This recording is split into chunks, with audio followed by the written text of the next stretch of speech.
Do you know what is Laylatul Qadr? Laylatul Qadr, also referred to as the Night of Power, is one of the most important and sacred nights in the Islamic calendar.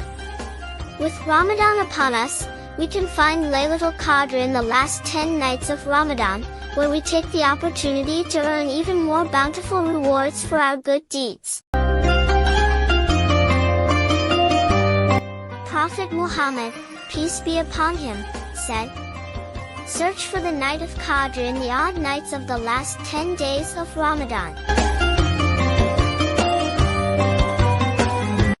It is a commonly held belief that Laylatul Qadr, the Night of Power, occurs on the 27th of Ramadan.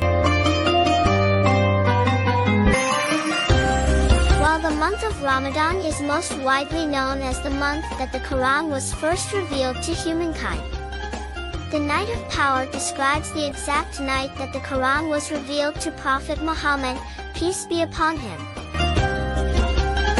However, scholars of Hadith recommend focusing on the last 10 nights of Ramadan. Like, share and subscribe our channel for more Islamic content.